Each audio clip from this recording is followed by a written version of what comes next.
Hey, my name is Mr. Hombach, and I'm going to talk to you a little bit about AP Economics at Lake Braddock Secondary School. So I have this slide on why economics, and the short version is that I did a quick Google search to kind of figure out like what are the advantages of being an economics major. I understand that might not be what you're thinking right now, and that's fine.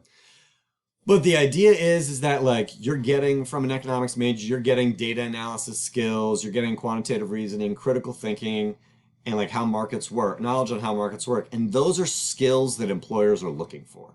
And so being an economics major really kind of gives you a leg up in the job search. Obviously, not necessarily what you're thinking about as a sophomore or junior in high school, but the other thing is that there's a number of job opportunities. This is all done from a quick Google search. Like I could show you the links are there.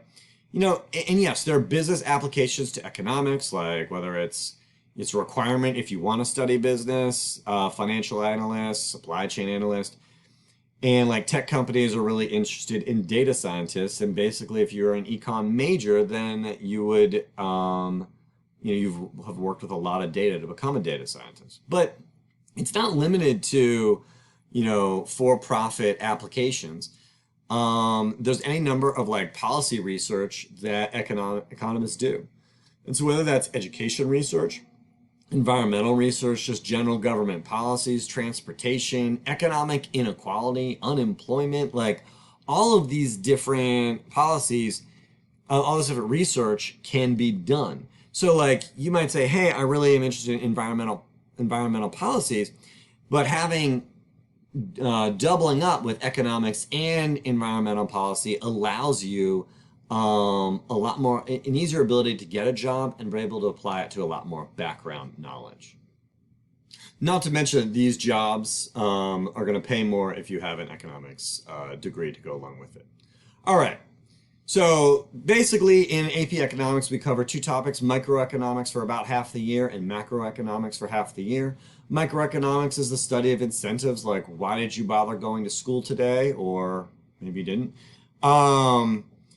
But that study of incentives, what motivates people? Often it's a profit motivation, or in school, fear of parental, punishment, desire to learn, whatever your issue is.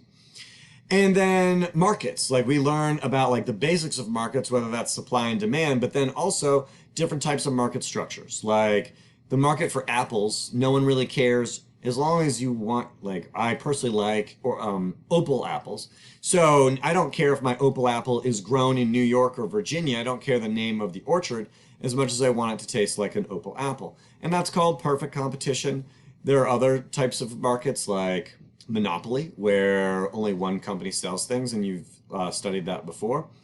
Oligopoly, where there are a few companies selling it, like like iPhone versus Samsung regarding phones. And why are the prices so high? Do they cheat to keep prices high? The answer is yes. But I show you how they do that and the incentive to do that. And then other markets like monopolistic competition. There's small businesses that are like restaurants that are competing with each other. And so we go through that study of markets. We also talk about when markets go wrong. This is called market failure. And what are some possible solutions to market failure? Do they need to involve the government? Like, do they not need to involve the government? So we explore that. And then macroeconomics, which is more interesting maybe if you were interested in like public policy or going into government, but is like, how do we measure the economy? Like we use often inflation, we use unemployment, we use GDP. And we learn the basics of those, but then also like, how does government spending affect the economy? How do interest rates affect the economy? Hey, imagine that there is a pandemic and people are afraid to go to stores. Does that mean that the government giving us money necessarily solves that problem or improves the economy? That's what we'll talk about.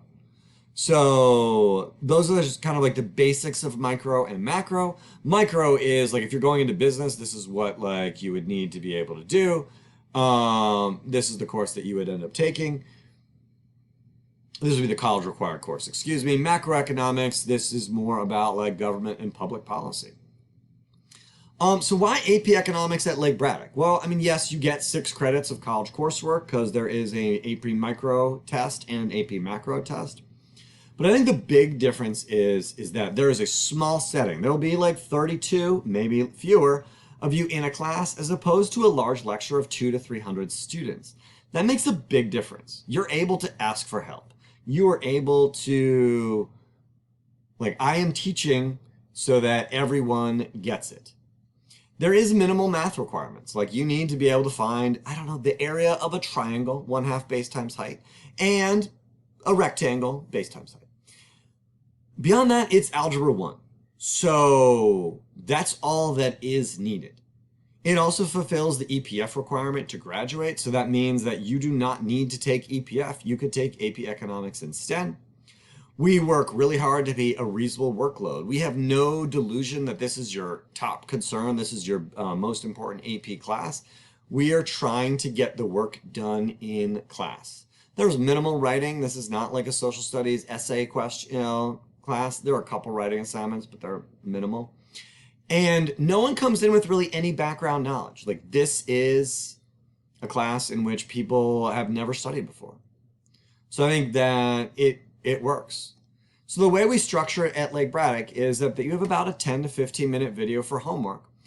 Other than that, like you might have we have like 4 presentations throughout the year, so you'd have to do a little prep for that.